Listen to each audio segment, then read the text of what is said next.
think I'm just going to go ahead and jump right into mine because I am so nervous that if I don't just do it, because you have done things like authors in pubs before.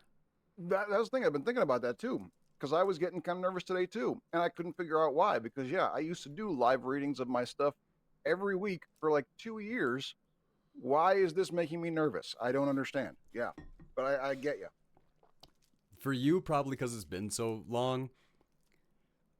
For me, it's the wildly understandable. This is the first time ever having done Mm, anything like this, so that's true. Yeah.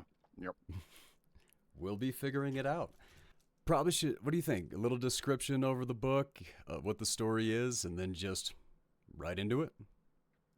That is a really good question because there is value, like the whole like no spoilers thing. Maybe Mm-hmm. don't tell them what it's about. Just jump right into it.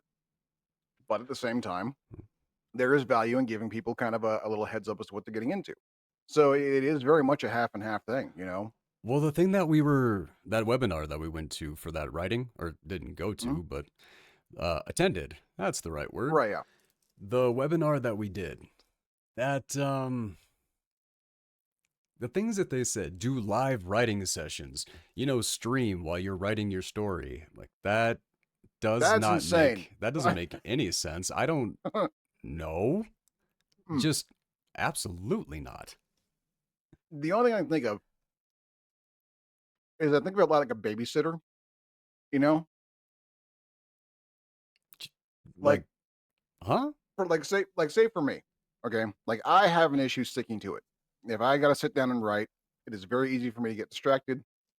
It is very easy for me to just kind of like not be Oh, present. some So accountability. if I had a camera on me and I knew that if I had on there like writing session, and then if someone jumps on and sees me like on my phone, like playing SimCity instead, I'm going to get called out. So maybe I'll actually like focus on what I'm doing. I can see how that would be helpful for some people. I can see What? that. Mm-hmm. Yeah, I guess, yeah, I can see that. I I feel like I would get distracted too much. Number one, I would get distracted too much. Number two, I would just because while I'm sitting here researching all the different aspects of what I'm writing, I'm Mm-hmm. talking about it. I Sure. Yeah. work on something and I'm maybe stuck or a sentence doesn't quite work. I sit there and say it out loud. If I did a live writing session, that would be spoiling literally everything I was working on, so that doesn't make any sense. Okay. Well, first of all, two things. One, that means you would probably have one of the most entertaining writing streams out there. Like, I don't know anybody that does that much like animation. Like for me, like as a viewer, I'd be sitting there going like, why would anyone want to sit there and just watch me type? That sounds boring. But it sounds Right? like you might actually be putting on a show. Someone might want to tune in for that.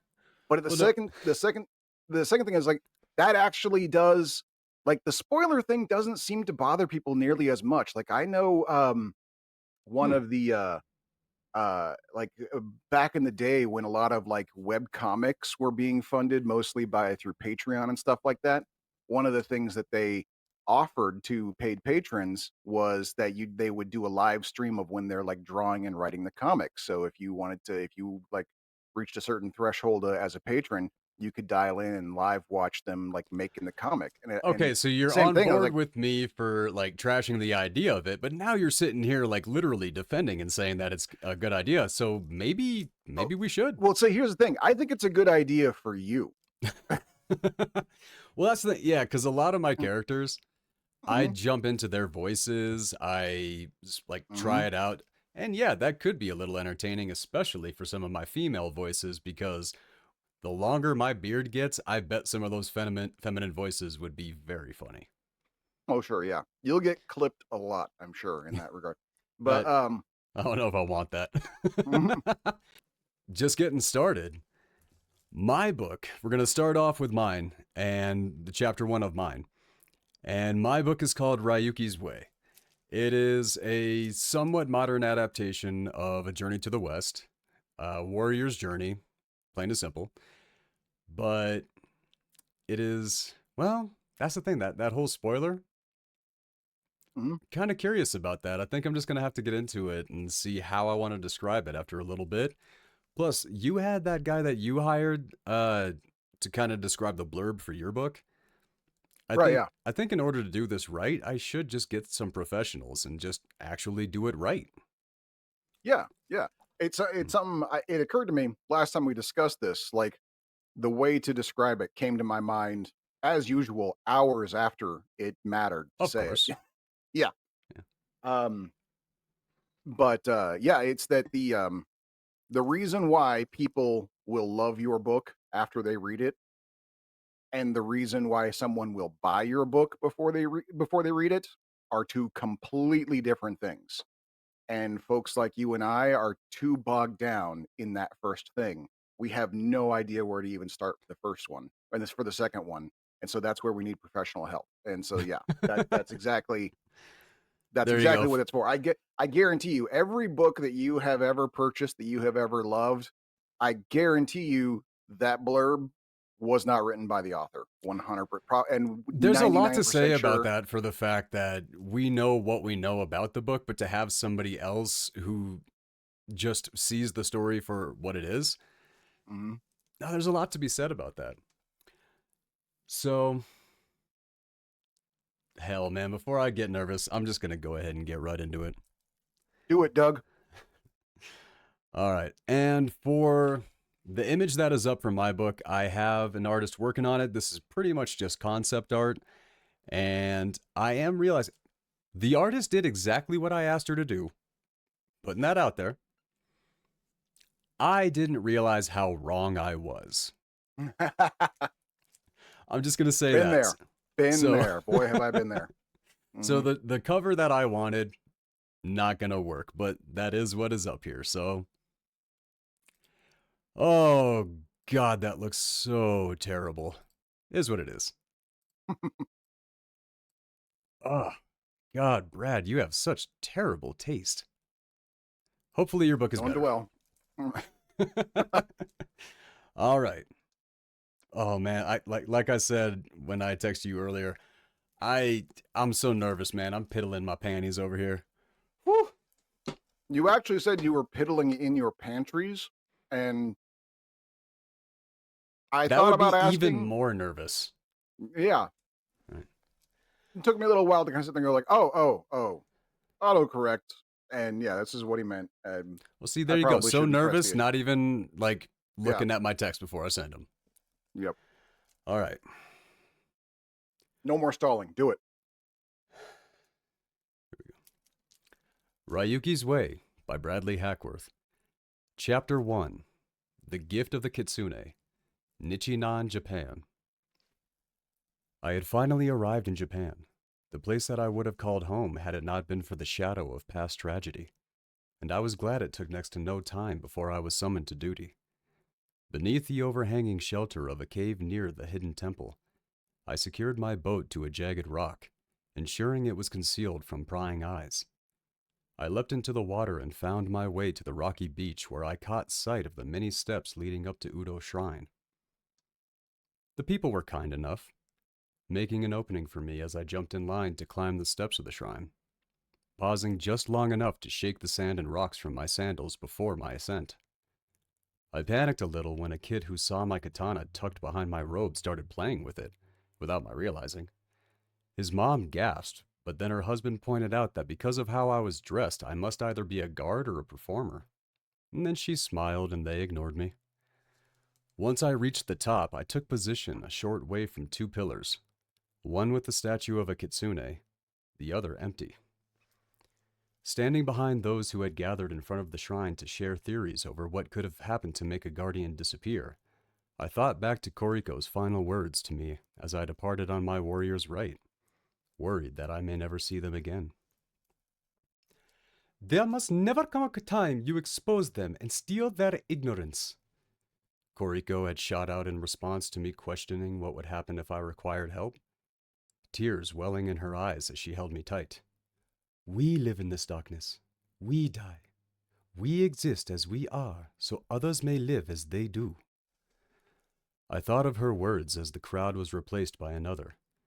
It kept going that way as the hours passed, turning day to night. I nodded at those who would address me. Fucker. Sorry, I tried to do it far away. I'm sorry. I'm so sorry. Please continue. I nodded at those who would address me, similarly thinking as that family had that I was standing guard over the remaining statue. It made sense, I suppose, given what I was wearing was wildly different from anyone I saw, with the only exception being the monks who worked the shrine at the time. Grandfather had sent me out with the kimono he once wore, now tailored down to fit me, and fortunate for me as I was sharing the blue and brown color scheme of this shrine. Waiting as the sun crossed the sky, I looked over the statue and wondered if it would attack me when it would be awoken. The jagged teeth held a stone scroll between its jaws. Much like the others, it sat with its front legs proudly holding a head that held a peaceful-looking face, suggesting its nature was intact. As I walked around the stone pillar it sat on, I ran my fingers along the tail, admiring the details of its fur. The crowds were not wrong.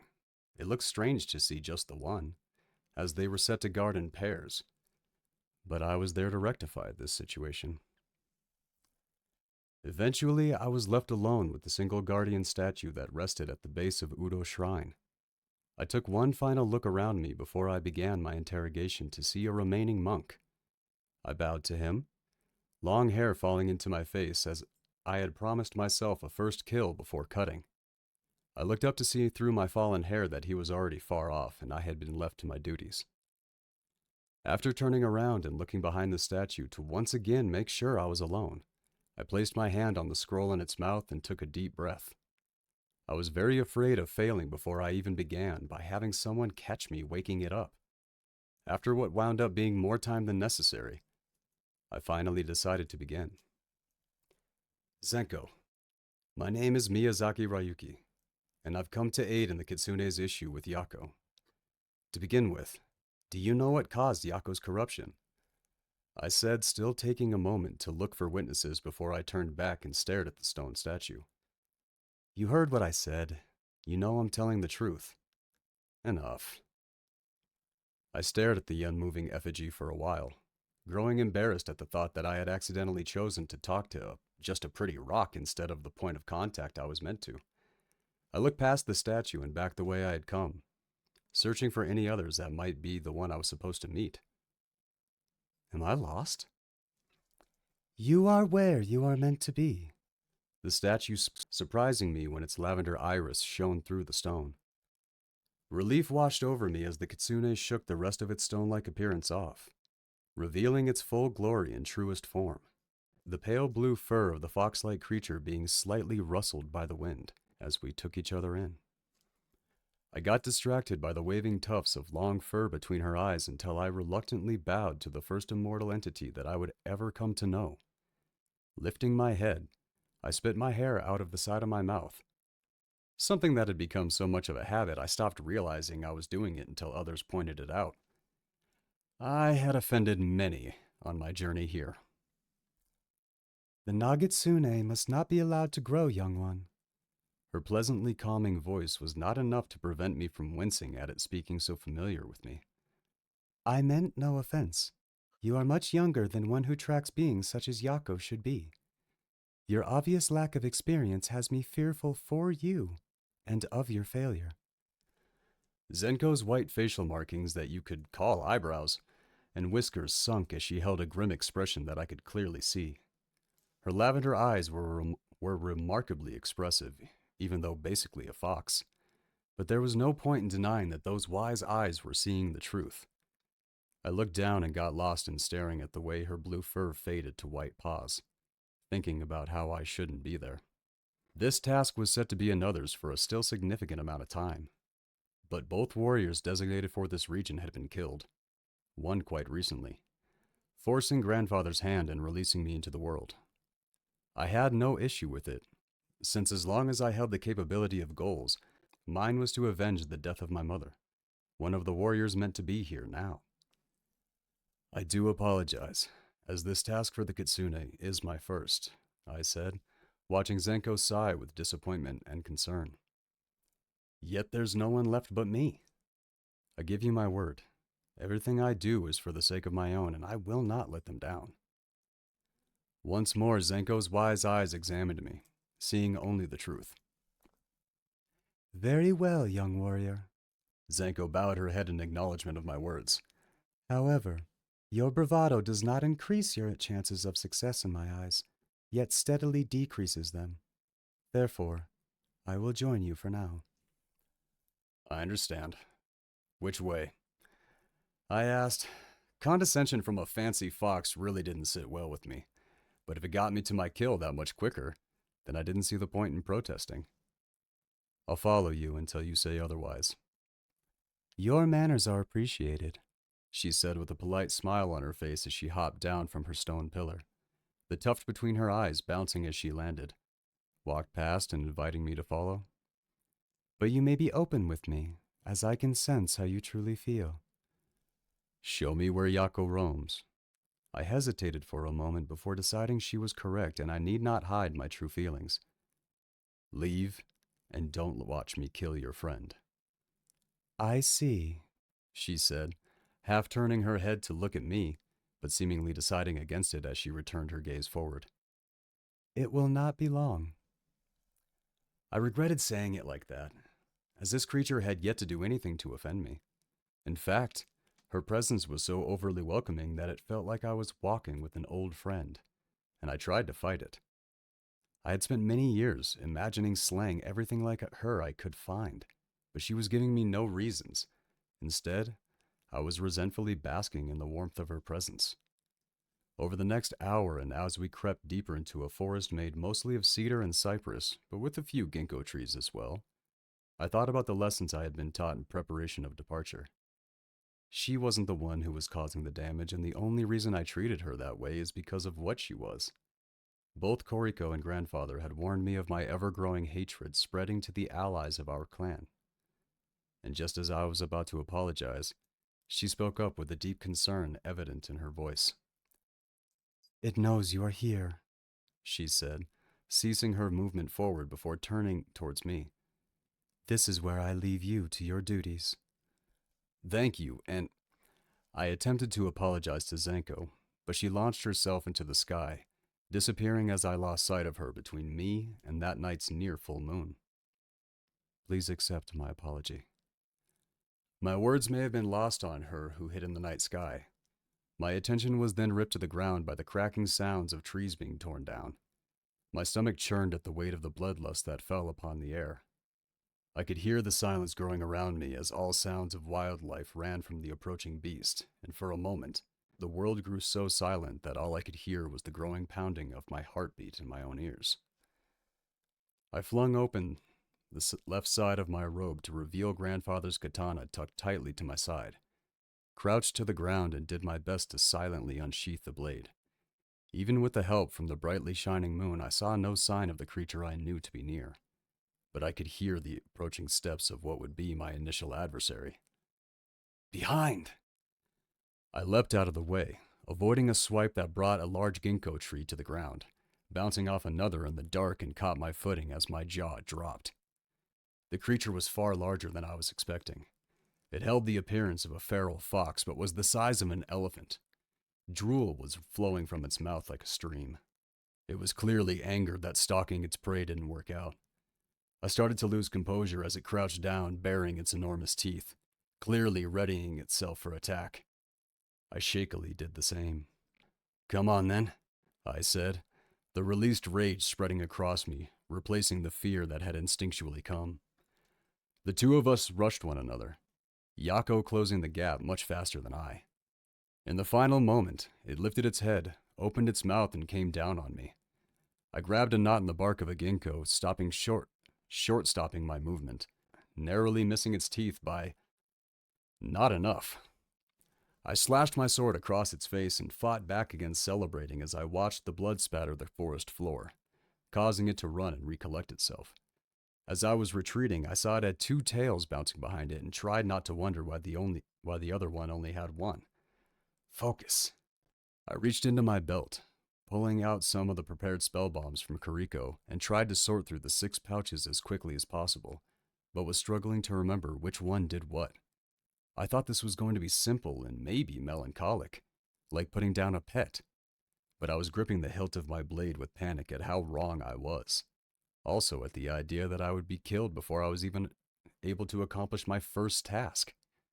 The creature approached me, losing the ferocity worn across its face as it transitioned into the form of a familiar human woman. "No," I whimpered. "My mother?" I watched in horror as my deceased mother approached me with her arms spread wide, welcoming me. I would not fall for this, as it was incredibly clear what had just happened, but still. My heart would not allow me to lift the blade to attack or make any preparations to defend myself. After all these years, I had been given the chance to look upon her face once more, and, as deadly as I knew it to be, I had to steal every last moment of it that I could. "Ryuki, come." The beautifully welcoming voice of my mother sang as she approached me with what I could swear was the love I remembered. Losing myself, I opened my hands to embrace her, and all 6 bags fell to the ground, causing an explosion that sent both myself and Yako flying back. Yako was now wearing injuries as well as the face of my mother, breaking me from my foolishness. Rage and shame replaced the moment of peace I had been lost in as I picked myself and the katana up from the ground, now showing intense signs of damage on both of us as well. I limped towards the beast who wore her face. Those spells weren't supposed to negatively affect me, yet the mixture of them going off together must have done something more. But it didn't matter. I would finish at least this one job. I gripped the katana with both hands and listened as the tip of the blade scraped along the rocks and hard forest floor. "Ryuki, why would you—" The beast attempted to plead, but I would give it no more chances. "Enough!" I shouted as I raised the blade high above my head. "You will not continue this dishonor. Remove the mask of she who you wear." My hands couldn't do it. I remained frozen as the creature healed its face and my mother's was once again whole. She started crying and her tears fell hard. Somehow, it let blood surround itself and presented me with the final horrific memory I actually had of my mother.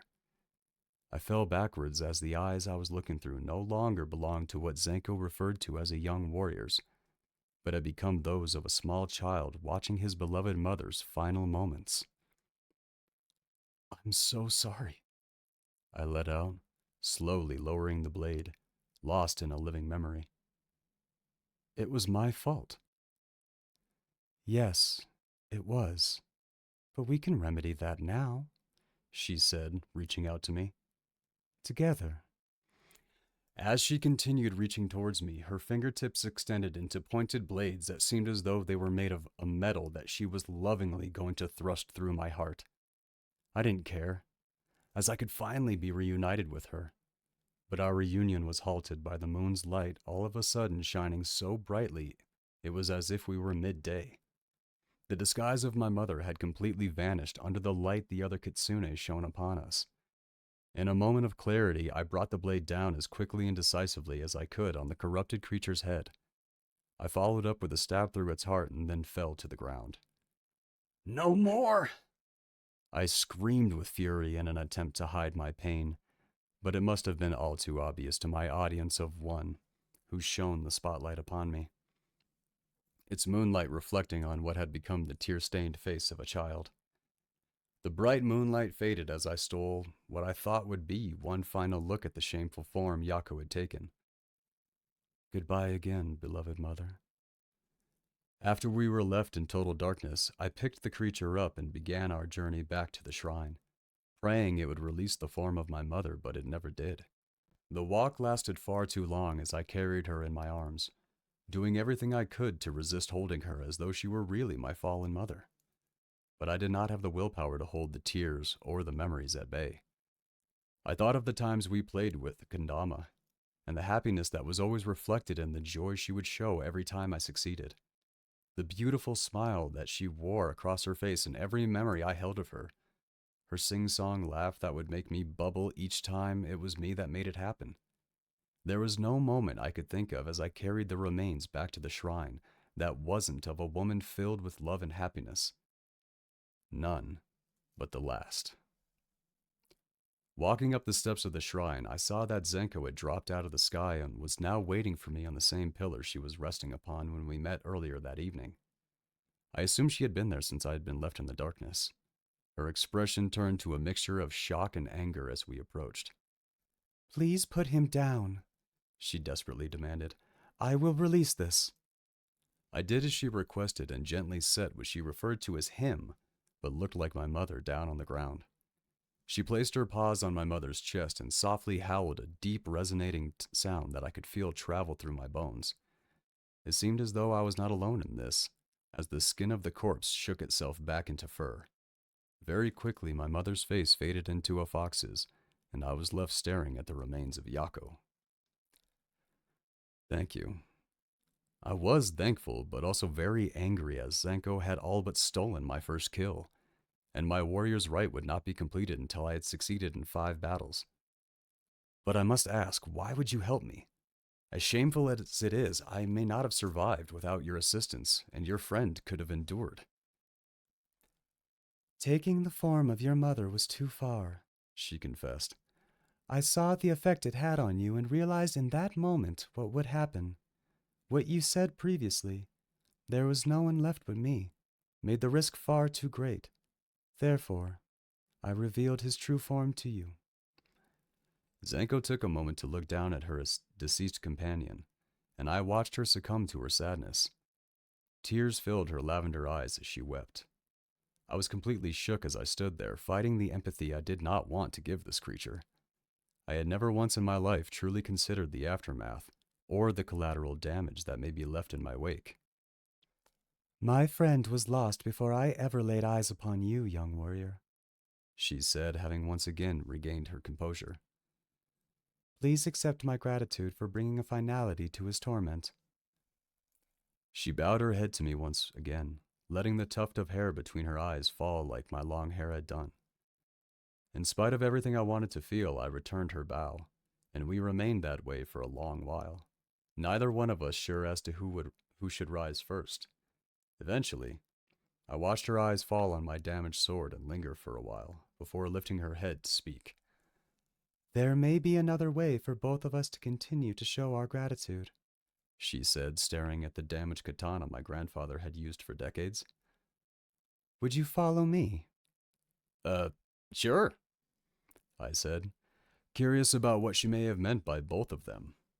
"Zenko, who else do you refer when you say us?" She furrowed her brow, and as she turned to walk up the stairs to the top of the shrine, passing through the vermilion torii gates and remaining silent as we climbed the steps, I followed with Yako in my arms, carrying him with much more ease since Zenko's shedding of his disguise. Now just the body of a red-brown fox.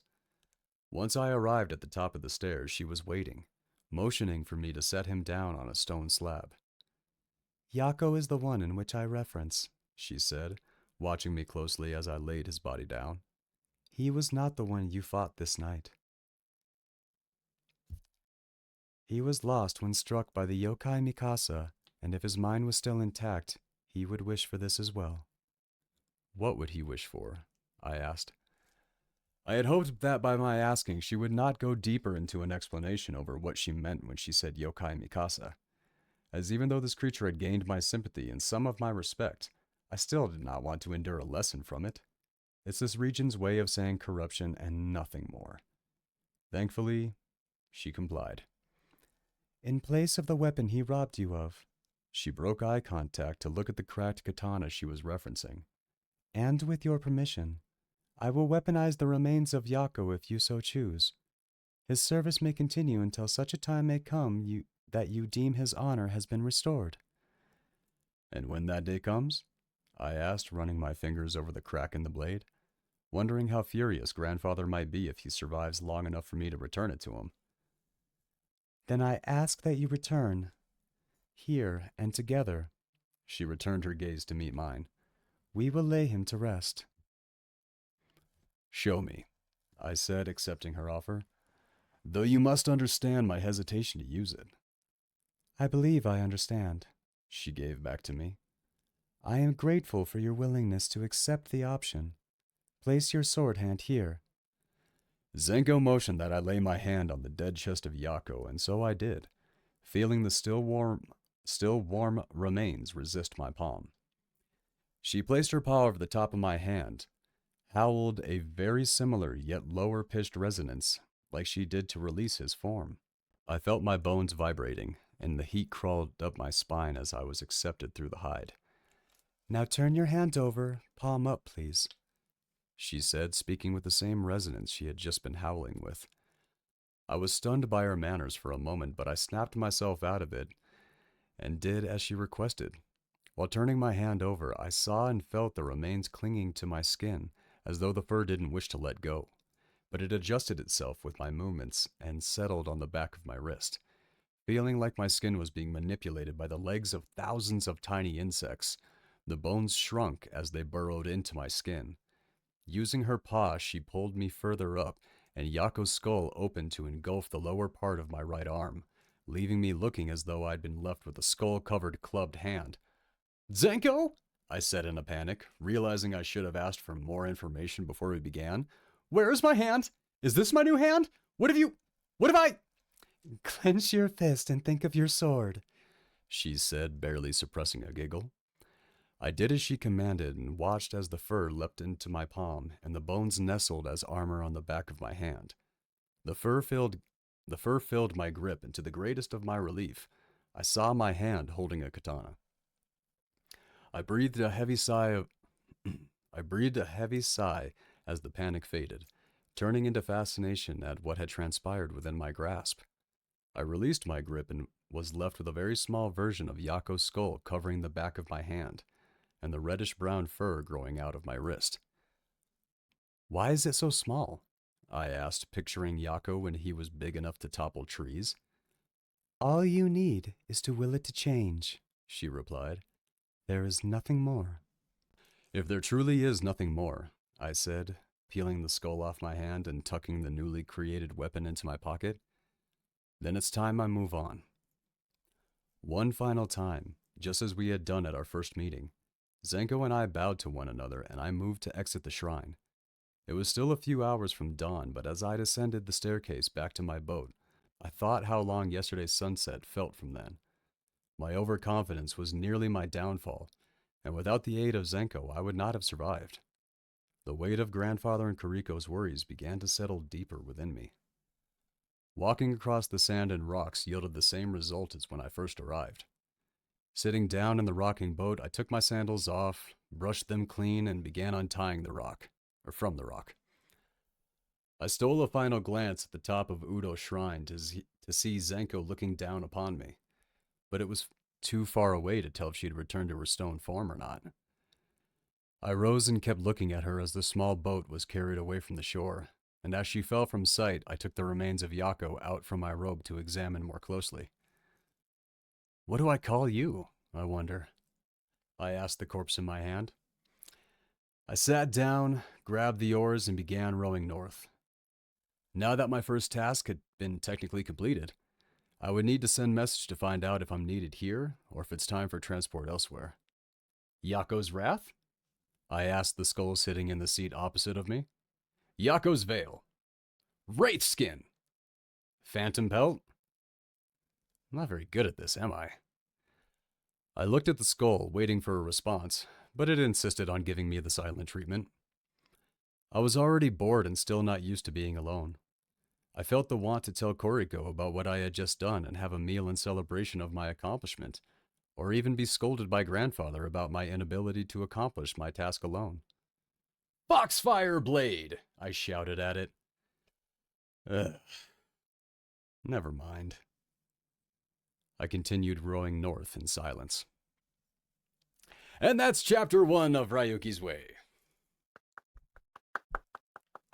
Applause, applause, applause. Yay. Not Well half done, as sir. nerve-breaking as I was thinking it was going to be. Once I got into it, kind of forgot there were people watching.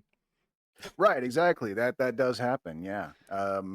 It's a little bit different. It's weirdly the opposite with the live audience. Is that you get to hear reactions.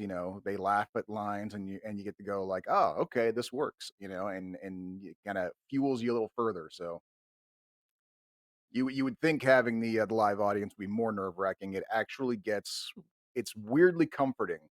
Um, I would imagine it could be comforting if it's succeeding. If you right. have jokes and nobody laughs, I cannot imagine that being comforting. No, I don't know. It's not great.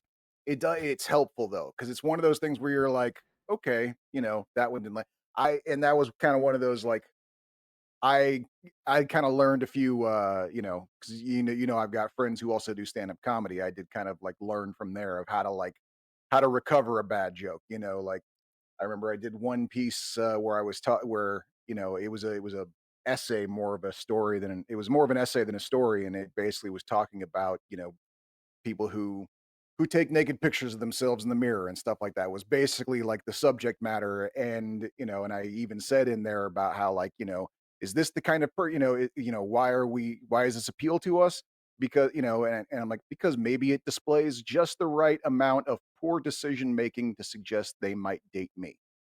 And that joke did not land. It did not land. What? The audience, yeah, the audience was quiet. However, when I realized what I said and that I had my girlfriend in the audience right there, I turned to her and went, "Sorry, sweetie." And that got a laugh. Oh, yeah, the Yeah, awkwardness definitely would yeah, receive the laugh more. I could easily see that. yeah. All right. Well, I don't know if I'm brave enough to actually say this or not, but hell, might as well. What did you think about chapter 1? Oh, you're asking me that. Here's the interesting thing, because I read it before. I have been reading through your book, and I even read some of it this morning. Oh, Um, yay. and we've had a couple of discussions before, and yeah, you mentioned that some of the feedback I was giving you had also heard from your other beta readers as far as that goes. I Yep. had a bit of a revelation just now as you were reading it, and I think I put my finger on what it was. um your book is very good for reading out loud. the difficult the difficult What? Whoa, where'd you go? What? That is about the funniest time for Doc to accidentally get booted. That was great. You're not getting away from this that easy. All right. No, I was like, hey, no, we had a compliment. Done. All right, go ahead. You're saying. No, no, no, but yeah, no. The point is that like when like you said, like I was saying, it's kind of heavy. There's nothing technically wrong with the language that you use there. It takes some time to follow. It kind of like there's a lot of having to reread bits in order to really get what's being said there. That is Okay. not an issue with you reading it aloud, because you're giving inflection, you're putting pauses. This is a very good narration. It's a little difficult if you're on your own reading it. If you're just reading it without any like audio cues, without knowing where you're supposed to pause or change your tone or whatever like that, if you're leaving it up to the reader to figure that out on their own, it makes it a little bit more difficult to interpret. I And kind of so figured the audiobook is probably where this is gonna succeed a little bit more. probably it's Yeah. possible, yeah. I don't know. I was actually just I was wondering about that, like how, like, because I know like definitely in my circles, the circles that I run in, audiobooks are the king, because we're all working 80-hour weeks, and so we got, if we want Yep. to read a book, we got to like listen to audiobooks while we're working. That or you can Um, spend the next 3 years falling asleep to one page every day. exactly, yeah, That's how that exactly. works for me. If I want to fall asleep, I just got to read. Right, exactly. But yeah, no, apparently according to the some of the sales figures I just looked up, print books still wipe everybody else out altogether. Really? Like, yeah, of That all the well, books, hold up. That makes a lot of sense though. Print books are more expensive than audiobooks. they didn't say by sales dollar amounts. They said by like sales like item numbers. Crazy. I would Like not have people thought just that. by volume are buying more print books than they are ebooks or audiobooks. Here's what I'm gonna And you say know what? this. Here's what Hmm. I bet more people are buying audiobooks or sorry, opposite. Buying the physical copies. I bet more people are reading like actually finishing the Oh, audiobooks. No, you're probably not wrong there. You're probably there's probably something to that. I think there's also a certain degree because like we're hearing pushback. I mean, I've talked about it, and I'm not the only one about how we can't own movies anymore. Everyone's everything's on a Mm-mm. streaming library. Everyone wants their DVDs back. We had our DVD library. We don't like paying the purchase price for a movie on Amazon only to have Amazon lose their licensing right and it's gone forever. It's like we paid for it, we bought it. Why is it gone? Because you know.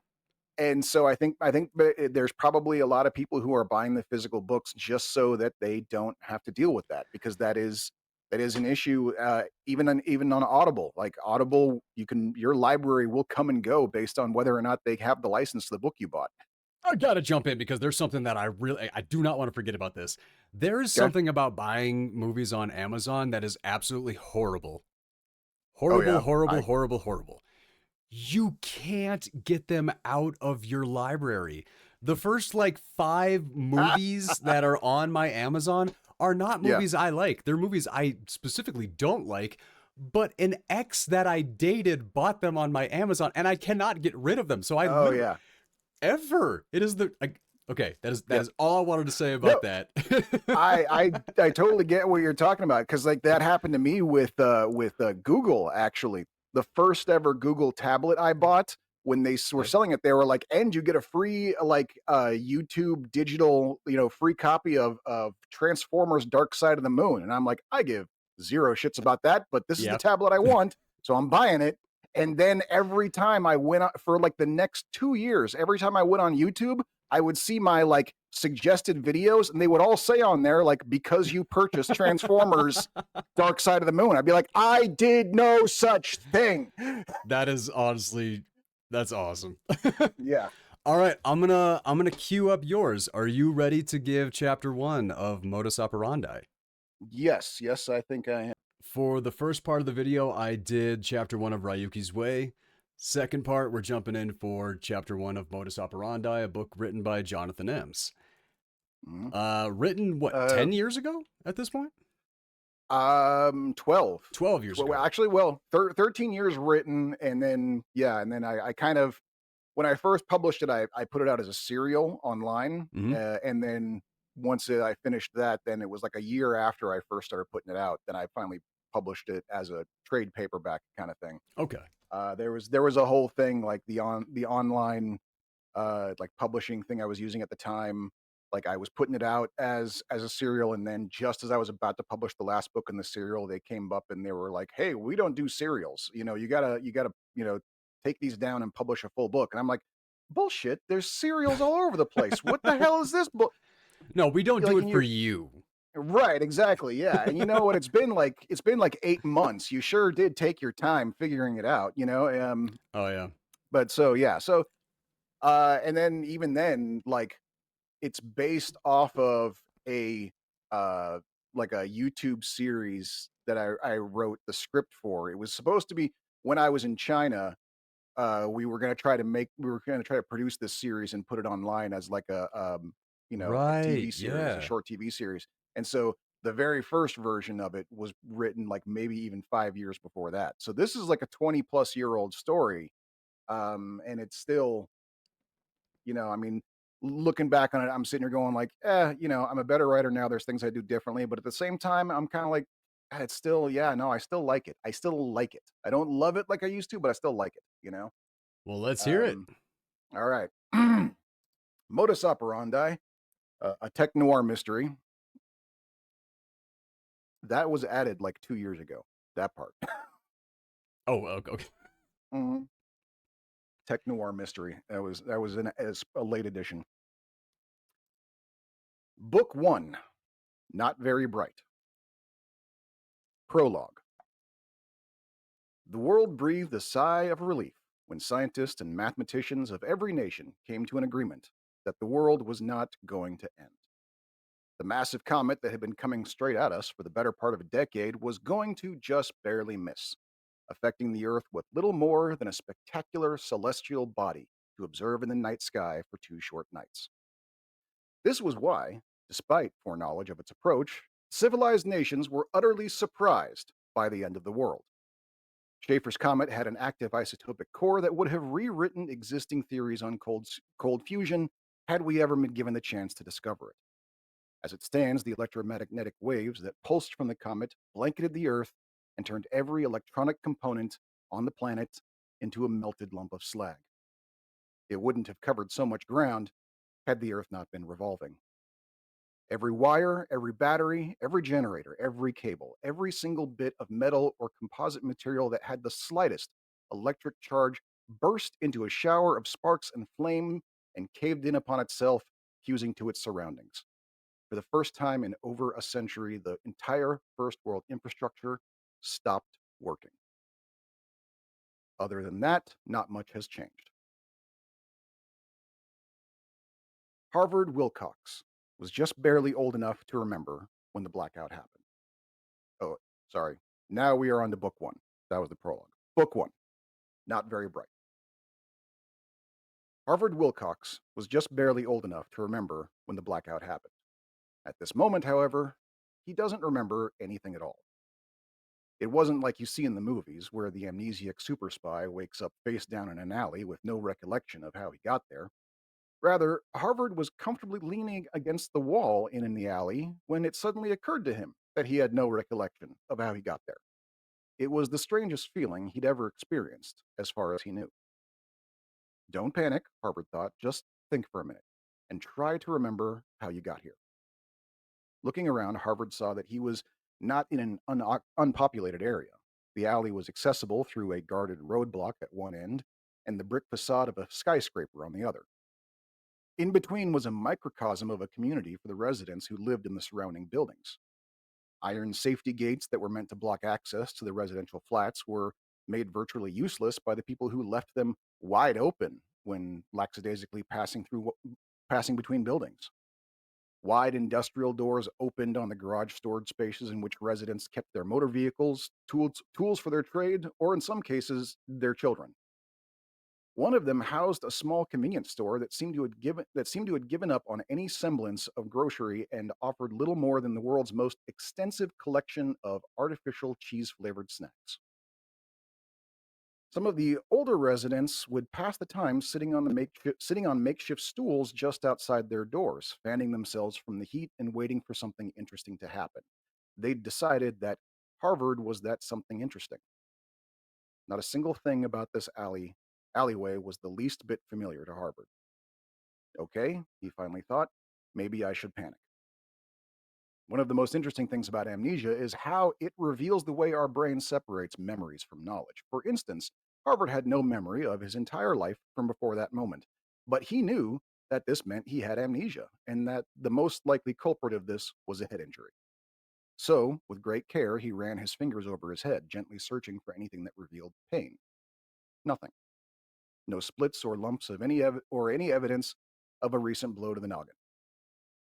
The next obvious culprit would be trauma. Looking down at himself, Harvard saw no evidence of injury anywhere on his person.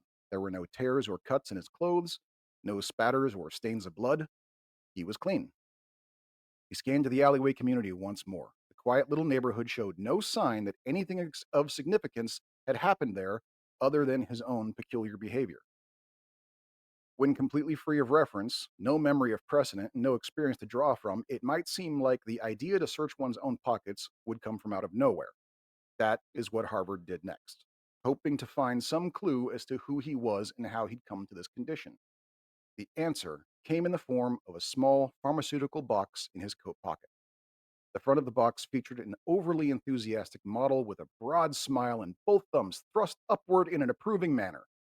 Amnitol, it said in large blue letters, just over the inviting slogan, "Take a vacation from yourself." Amnitol? Harvard stared at the little box in disbelief. What kind of idiot drops amnitol in the middle of the street? Inside the box, Harvard found the palm sized card that was legally required for all medication. It was a simple liquid crystal card that merely displayed the words, "Place them here," just above a dark red oval. Following the instructions, Harvard gripped the card with his left thumb over the oval. As prompted, the words "place thumb here" changed to "scanning" as a friendly electronic chime played out of the card's tiny speakers. Waiting for the diagnosis, Harvard took a moment to look around him again. The inhabitants of the alleyway continued to stare at him blankly. They showed no sign of threat, nor any sign of being threatened by him. They regarded him as little more than their unexpected entertainment for the day. A single beep informed Harvard that the scan was complete, and the card politely informed him dosage confirmed. It was official. He was the idiot who took Amnitol in the middle of the street. The red oval faded away and was replaced with the grinning face of the same model that graced the front of the box. She excitedly greeted Harvard with an inappropriately enthusiastic, "Thank you for choosing Amnitol, the only targeted axon blocker with a 5-star safety rating. For your convenience, and the convenience of others, we have included a complimentary Amnitol lapel pin so that those around you may be aware of your current condition." Prompted by that, Carver dug into the Amnitol box, searching for his pin. It wasn't there. The annoyingly cheerful spokesmodel continued with her presentation as he rifled through his pockets. "Our scan shows that you have taken a 300 milligram dosage, which, for your weight and body type, should result in a 48 to 50-hour effect time. Should your amnesia last any longer than 50 hours, go immediately to the nearest emergency neurological facility." Harvard found the pin in his inside coat pocket. It had already been removed from its wrapping and had been attached to a small piece of paper that simply read, "Don't wear the pin. You have no friends. Signed, you." Harvard stared at the ridiculous note to himself as the muffled voice of the spokesmodel droned on from inside his pocket. Common side effects include, but are not limited to, headache, nausea, dry mouth, some facial muscle tension, and in some rare cases, death has occurred. Enjoy your vacation and thanks again for choosing Amnitol. After coming to terms with the fact that he might be mentally challenged, it finally occurred to Harvard to check for a wallet. He found one in the most cliche of locations, his back pants pocket. It was almost as if he wanted to be robbed. The wallet contained his government issue ident card, and was then that Harvard received his second shock. His name was Harvard. My parents must have been assholes, he thought. Jesus, I hope I'm not an asshole. The wallet also contained the obligatory photographs of loved ones. It didn't take long for Harvard to ascertain that the older people in the pictures were his asshole parents, but the rest of them could be anybody: brothers, sisters, cousins. The note said Harvard had no friends, so there was a slight chance that these pictures actually came with the wallet. There was really no way for Harvard to know for sure. Placing the wallet back into his back pocket, he checked his other pockets for any other clues.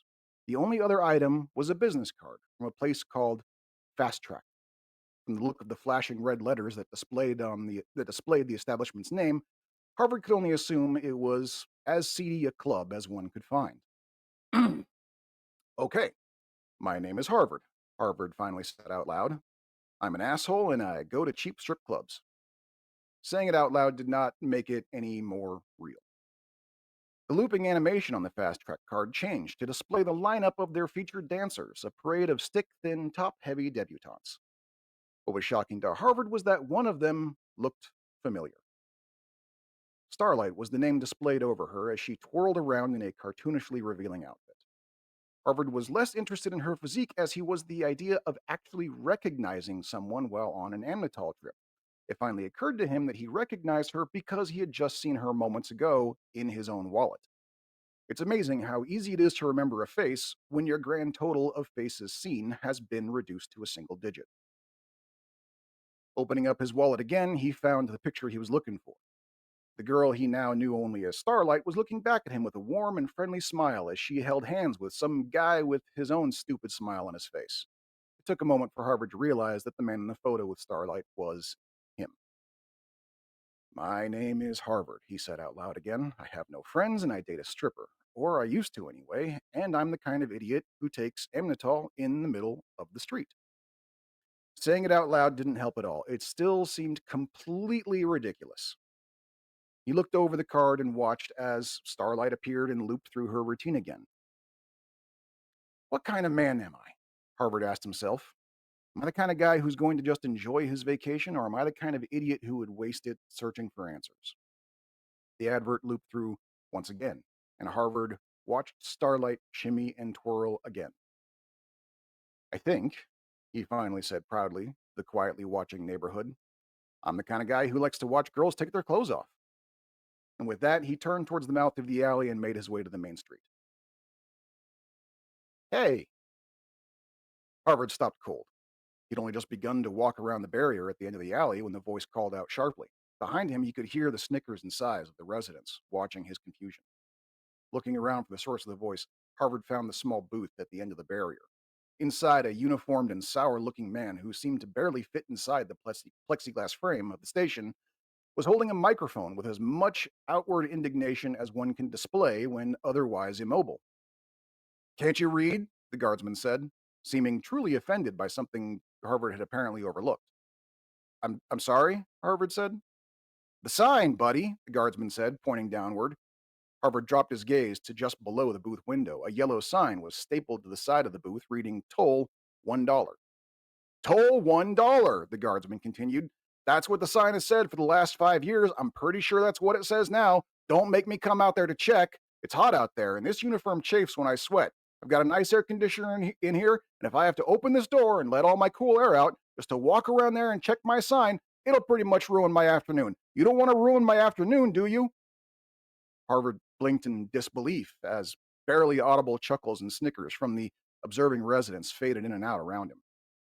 No, no, of course not, Harvard said. It's just, I'm not in a car, I'm walking.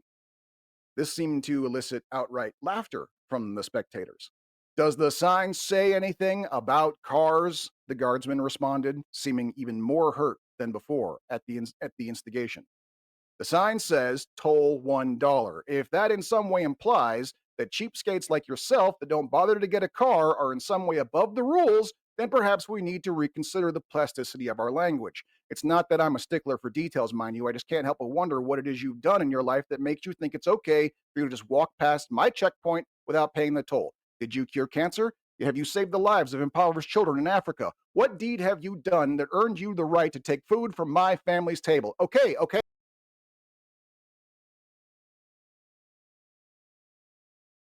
As he made his way across the checkpoint, he began to wonder if he actually did have integrity.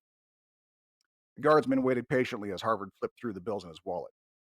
With a labored sigh, Harvard finally asked, Can you break 100? Break 100, the guardsman responded. Sure, let me just go downstairs to the safe. No, I can't break 100. I haven't been able to break 100 for 5 years. The day they brought me the sign that says toll $1, I told them to bring me another sign that says exact change only. That was 5 years ago. I tell you, if it weren't for the really good air conditioner I've got in here, I'd tell them to take this job and shove it. Right, okay, fine, Harvard said. It would have been easier to just climb over the buildings. Do you know where I can get some change? What am I, a tour guide? Haven't you heard a word I said? I haven't. I've spent the last 5 years inside this box. I'd never leave. It's hot out there, and this uniform chafes when I sweat. Harvard, not knowing if he'd ever been a patient man, lost his patience and turned his back on the guard. He remembered seeing something passing for a snack shop in the alleyway and headed towards it. Hey, where are you going? The guardsman called after him. Don't be angry. It's not my fault. We're all just doing the best we can with what we have. The guffaws and cackles of the resident spectators echoed around them both as Harvard walked away. It takes a special kind of entrepreneur to open up shop out of a garage and forsake any semblance of professional aesthetics. The squat little man behind the counter of this grungy little snack shop was just such a person. Dust had settled over most of the inventory, and the refrigerators containing perishable items didn't appear to have ever been connected to any kind of power source. The shopkeeper himself paid no notice to the flies buzzing in a halo around his head as his focus was held firmly by the television mounted to the ceiling of the garage. Authorities are still denying emergency crews access to the disaster zone, the news reporter droned on from the TV. Can you break 100? Harvard asked, not waiting for the shopkeeper to take notice of him. The lack of information concerning the cause of the event makes it unsafe for any response other than military, the TV voice continued. You'll have to buy something, the shopkeeper said, not looking away from the TV. Harvard nodded silently to himself. He should have expected that. He began looking around the store for something that looked like it might be even remotely edible as the voice on the TV continued with its report. It has been over 3 weeks since the destruction of Commercial District 17, with over 1,500 people reported missing. If anyone had survived the initial event, there is little hope they are still alive today. Harvard had found a packet of peanuts that didn't seem to have very much mold in it and a warm can of soda pop. Looking over the unfamiliar characters on the packaging, it occurred to him that the shopkeeper had not spoken to him in English. The shop sold Chinese packaged items, and the shopkeeper had spoken to Harvard in Mandarin. Yet Harvard had understood him perfectly. I speak Chinese? Harvard thought in disbelief. Looking down at the undecipherable jargon on the packaging, however, it seemed that he couldn't read it. I hope that makes sense in 50 hours. Harvard placed the items on the counter along with his $100 bill. As the shopkeeper counted out his change, Harvard looked up the TV and saw footage of the disaster they had been speaking of earlier. Whole city blocks had been reduced to rubble. Uniformed soldiers climbed over the debris with odd looking instruments, checking for any clues as to what happened here. What happened? Harvard asked the shopkeeper, surprising himself as the words came out in perfect Mandarin with a southeastern dialect. The shopkeeper looked at Harvard with a scowl. Where the hell have you been? He responded. Stuck in this forsaken shithole with no memory of how I got here, was the response that first came to Harvard's mind. Thankfully, the time it took him to remember the Mandarin word for shithole allowed him to rethink the diplomacy of the matter. Harvard scooped up his change and left the shop, leaving the soda pop and peanuts behind. Harvard climbed out of the taxi and looked across the street at the Fast Track Gentlemen's Club. Somewhere in the back of his mind, Harvard recognized the architecture of having once belonged to a prominent fast food chain. The walls were covered in enough grime and traffic exhaust stains, it seemed clear that nobody had bothered to so much as rinse the place off since it had changed hands. A massive sign rose above its roof, alerting drivers that we have power 24/7. It was the immutable curse of the adult entertainment industry. No matter the luxury inside, it was practically required by law to look as much like a dump as possible on the outside. Harvard halted a bit before crossing the street to the entrance. There was a nagging feeling in his gut.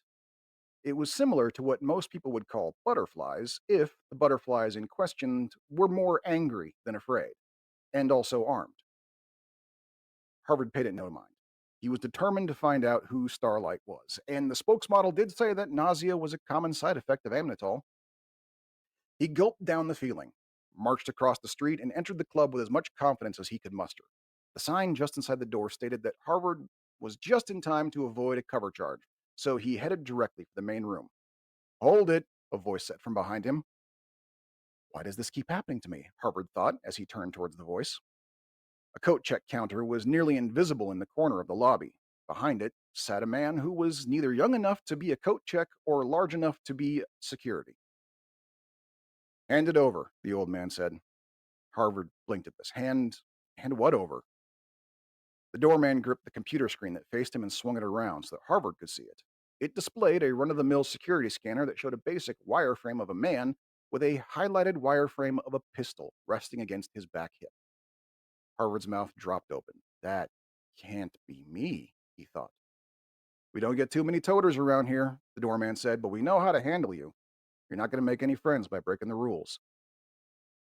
There must be some mistake, Harvard's mind insisted as he carefully reached into his coat and around his back. His fingers closed around the grip of the gun and his heart stopped. Son of a bitch, I'm a toter? Ever so gently, he pulled the weapon from its holster and brought it into view.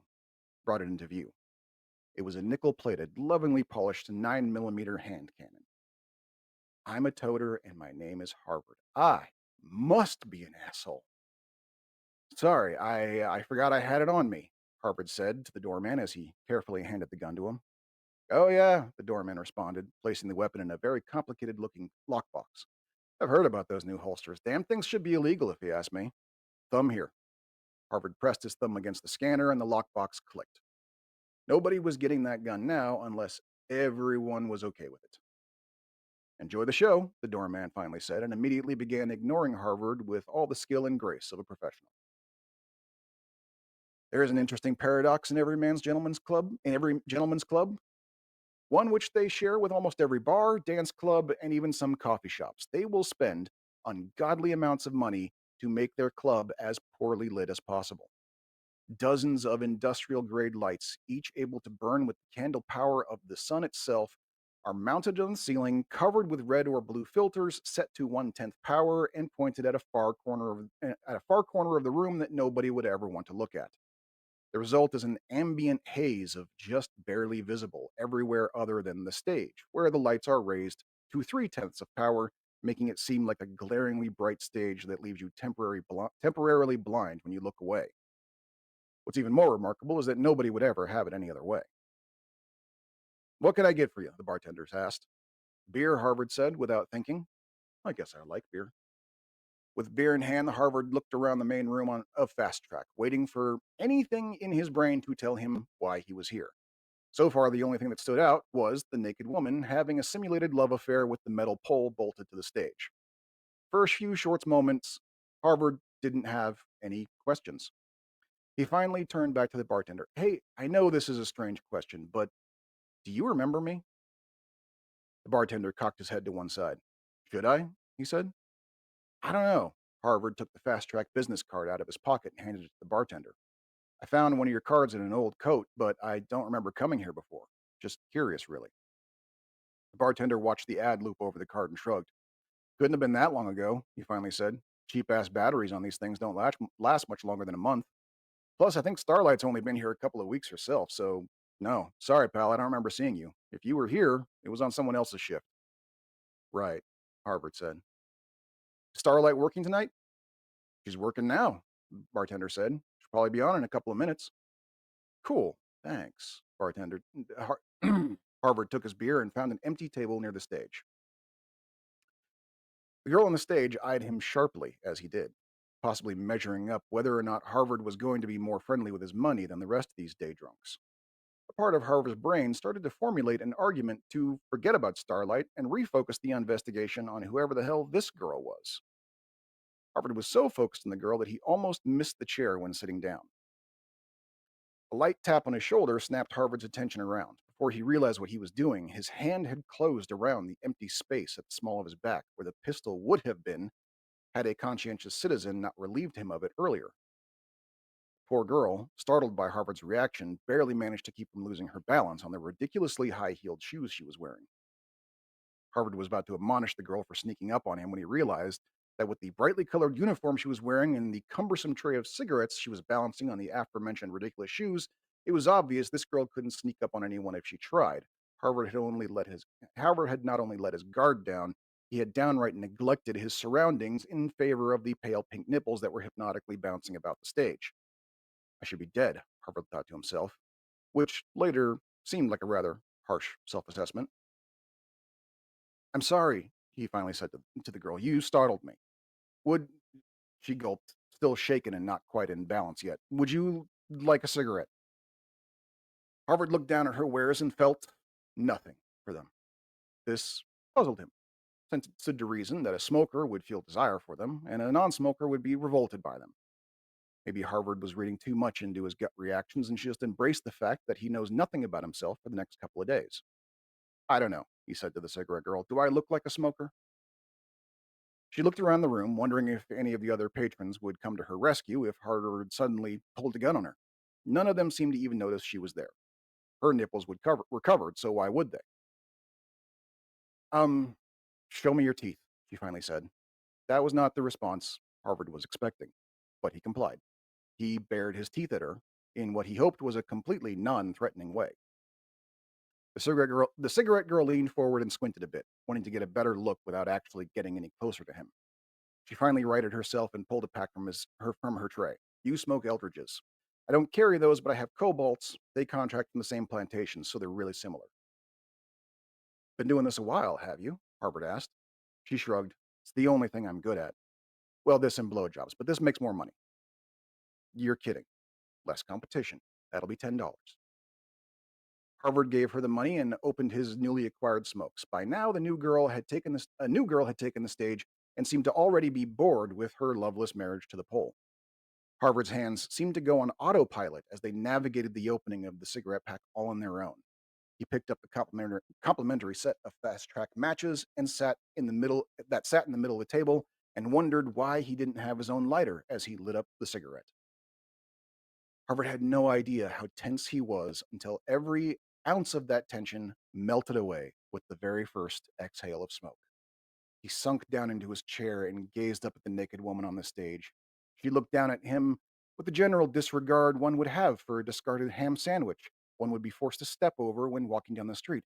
Harvard didn't care. Between the nicotine coursing through his system and her areola being the most enchanting shade of mocha, Harvard a fucking didn't care about a fucking thing at that moment. He almost didn't notice the beeping. It was an alarming and attention demanding beep. There was no telling how long it had been going on before Harvard noticed, but once he did, he immediately realized it was coming from him. Harvard frantically frisked himself, searching for the source of the sound, moving himself as much as he could to try and triangulate which part of his body was making the noise. On one guess, he unbuttoned his cuffs and pulled down his sleeves, revealing exactly what he was looking for: an anti nicotine patch attached to his left forearm.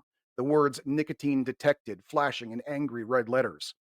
The butterflies in Harvard's stomach suddenly reappeared and rose up with such ferocity that it quickly occurred to him that this was not just butterflies. This time he was going to puke. Harvard lurched from his chair and stumbled out into the room until he found the sign to the men's room. He managed to dive into the stall just in time for the contents of his stomach to empty into the toilet. It must have been some time since his last meal, as the first ejection was followed by a long series of dry heaves. Harvard's stomach settled as quickly as it had turned, and he panted heavily with his face still in the toilet, terrified of looking up to see just how clean the floor he was kneeling on may or may not be. As he caught his breath, a soft, soothing voice suddenly called out from his forearm, "Thank you for using the Serious anti-nicotine patch. When you're ready to quit, get serious." Harvard looked down at his arm just in time to see the words, "It has been 1 minute since my last cigarette," appear in soft blue letters. "You okay there, pal?" the bartender asked as Harvard staggered out of the men's room. "I'm fine," Harvard said, not looking at him. "I just quit smoking." "Right," the bartender said. "That makes perfect sense." Harvard couldn't tell if he's being sarcastic or not, so he just ignored him. "I need another beer," Harvard said to him, slumping into a chair at the bar. He desperately needed to get the taste of vomit out of his mouth. Even then, he wasn't sure how to get it out of his nostrils. The bartender put the beer in front of him. "You missed Starlight," he said. Of course I did, Harvard thought. It took me 10 minutes of trying to get this fucking thing off my arm before I remembered only a doctor could do that. "She coming back anytime soon?" he asked. "Sure," the bartender said, "but if you're looking for a private dance, now would be the time to ask." Harvard thought about it for a moment. Why not? He was here to find out who she was, after all. A little privacy would help with that.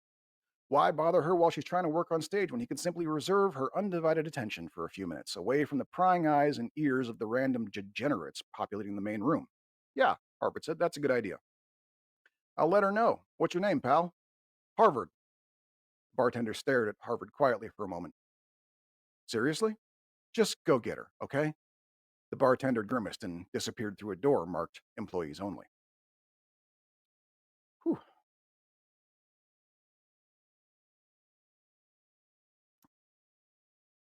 I think I'm on the home stretch here. I just need to take a minute. Whew.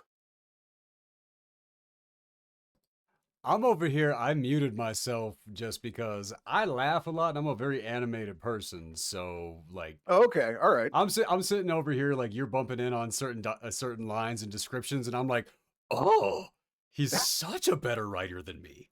Oh, don't do that. Don't do that. Hit it, man. Hit it. Keep going. All right, all right, all right. Whew.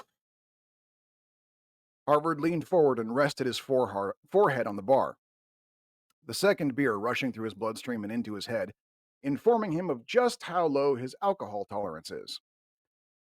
When I find out who I am, Harvard thought, I am going to make me pay dearly for this. "Booth 4, the bartender said. Harvard looked up. "Pardon?" "Booth 4, the bartender repeated, pointing to a row of private dance rooms lining the far wall. "She'll meet you in there in a minute." Harvard made his way over to the private booths, the eyes of all the other club patrons following him as he took very careful steps across the room. "What's wrong with you people?" he thought. "There's a naked woman on the stage. Stare at her, not me." He found his way inside booth number 4 and slumped down into the cushions, heaving a sigh of victory at having crossed a room without doing something stupid again. It began to dawn on him how ridiculous this all was. There was clearly a reason he took the amnitol, and the first thing he did was start tracking down the life he went out of his way to forget. What kind of idiot does that? Don't wear the pin. The only note to himself said, "You have no friends." The more Harvard thought about it, the more he hated himself. This isn't a vacation. This is a cruel fucking joke. Harvard shoved his hands into his pockets and rummaged around, looking for the Ambatol pin. Fuck this, he thought. I'm gonna put that goddamn pin on. Maybe then people would cut me a little fucking slack. After searching each pocket twice, Harvard remembered he'd thrown the pin and the amnitol away. While still stuck in the alleyway, he chucked them down the road in anger when he realized he was the kind of moron to do this to himself. Clearly, the discovery of his own stupidity did not help him be less stupid. Harvard may very well. Excuse me. Whew. Harvard may very well had launched into a tirade of expletive, possibly even torn apart some of the cushions and pillows at hand had he not been interrupted at that moment by a perfectly manicured set of fingers pulling back the curtain to the private booth. Harvard looked up at the face that looked back at him. Harvard looked up, and the face that looked back at him instantly calmed his nerves. He had seen her picture, but seeing her in person seemed to have a narcotic effect on him. Somewhere deep inside, he was more happy to see her than he thought possible. After all this trouble and humiliation, he was finally face to face with the girl he knew only as Starlight, and she was even more beautiful in person than Harvard had expected. He heaved a sigh of relief as he looked her up and down. The clothes she wore were clearly designed to be taken off, but he was less concerned for her body than he had been for the other girls. It was her face that Harvard kept turning his attention to. It was a face he knew. It was a face of someone who could tell him who he was and perhaps even why he would do this to himself. It was the face of an angel who had the power to make this crazy, stupid day make just a little bit of sense. Harvard was sure he was smiling like a fool at her, but didn't care. He genuinely wanted to be smiling right now, especially at this girl. Starlight's mouth opened wide and a blood-curdling scream erupted right in Harvard's face, slapping the smile right off it. "It's him! It's him!" Starlight screamed as she stumbled backwards. She lost her balance on the platform shoes and fell on her butt, but the screaming didn't stop. "Wait, calm down," Harvard yelled back at her, climbing to his feet and out of the booth. Get away from me," she screamed, kicking the giant shoes at him from the floor. "Wait, stop, I need to talk to you. I don't remember." Harvard's tongue tensed up and convulsed in place, along with the rest of him. He hit the floor with a thud and finally saw the very large security guards standing over him, their taser wands still crackling off the last few sparks of leftover voltage. "They snuck up on me again," Harvard thought. "I should be dead." That is the end of book one. I'm gonna assume that you meant chapter one. Well, it is, yeah, technically chapters. That wasn't the whole Modus Operandi book. It's, yeah. Like I said, when I first wrote it, it was serialized. So the chapters in this are referred to as books because they were first released in that way. So Okay, so like a that collection, like an anthology. yes and no. It is Okay. one story, but it's more of well, it's a trade paperback, like in the same way that Well, like a comic book. give us the blurb real quick because we didn't do that for mine because mine's not written yet. But Oh, give us okay. the blurb, and I'm curious because after what we just went through, it's the What we just went through. worst way. Thank you for What we that. just did. Well, okay, no. Right, First off, you and I just went through reading. Like we right, just did okay. that. So I'm not talking me in the audience. All right, but how many? So with that much of a story put into your first chapter slash book one, Right. how many chapters are in this book in total? I want to say 9 or 10. I don't actually remember for sure. Fair enough. Yeah. But that is a pretty solid glimpse. Mine has 36 chapters, so Your chapters are a lot shorter though. yes, I noticed that. Yeah. I noticed that it didn't take long for me to notice that. But Yeah. damn, like what you were saying, like something that we were talking about, like with the differences in our writing styles, where you were reading one of mine, a Hmm. funeral actually at one point in my story, and you told me, it's like, why can't I just do what Brad did? And I'm sitting here only being a writer for like 3 months going, haha. But no, like you were telling me it takes like 4 chapters for your, or 4 paragraphs for your character to get out of bed. For me, Right. my Yeah. my character never got out of bed. He's already out of bed. Like Right. a huge Your difference. characters don't sleep. Yeah. Kind of like their writer. Right. Man, no, I really enjoyed that. There Yeah. were Okay. there were a I appreciate few that. there were a few key moments in there that I was, yeah, the laughter was pretty damn solid. The the descriptions of her little pink nipples, No. Yeah. No. Yeah. I was not ready. I was not ready for that. Like everything that had been discussed so far in the book, everything had been described. When that hit, that floored me, and I just I started laugh. I about died. Okay. I'm glad you found it entertaining because that's what when I talk about how like I'm a different writer now and there are things about this that I'm embarrassed by, that's kind of one of those things because it's one of those like, oh yeah, when I wrote this, I had been single for like 3 years. I was there was some issues there But the of what my comedy priorities is were. still on point though. Like I maybe it's the shock value. I don't know. Like I just Maybe, yeah. really wasn't ready for that. But it did get a hefty laugh out of me. Uh Good. I'm glad. well, we covered both the first chapter of my upcoming novel, which is entitled Ryuki's Way, Hmm. and your book, which has been published for a while now. However, you are one of the worst people at marketing your own work that I have ever come across in my life. So Thank you. please go check it out. Like, it's a good book, it's a good read. I remember reading, I thought I read the whole thing a while back, but there were parts that I don't know. I do not remember a lot of that first chapter. Well, that makes sense. It's been a while. Well, no, oh yeah, okay, that's that Yeah. is fair. That was probably 10 years ago when I did read it, but still I'm pretty decent about remembering what I read, not what I watch. Okay. No, I can watch the same thing for the first time like 3 times. Like, no, but reading doesn't usually go that way for me. Hmm. Or maybe it was like what you were talking about, the difference between my story being read and my story being heard. It's possible, yes. And I find that does tend to be a thing. You know, you are when you get the audiobook version of something, you do kind of get a different story because those those inflections and the character voice and stuff like that, you are getting the story told to you as opposed to forming the story of your own mind with just the book as a prompt, essentially. So Now you can this goes back to what I was saying before about the fact I have to watch the movie first, then I have to mm, read the book. I like okay, sure, because of things like that. Because gotcha, it's okay. just it does help out a lot. I know their voices, I know what the house looks like, things like it definitely aids in the imagination. It's not required. What I'm talking about here is specifically only if there's the book and the movie and they're already out. I can totally see what you're talking about. Yeah, I can see that. I'm trying to think for me, like how often that's happened. Most of the time, I can think of 2 times in my life in which I can clearly remember comparing the book to the movie, and that Well, how about was this? After hour talk? okay. Sure, All right. hold So on. Whiteboard.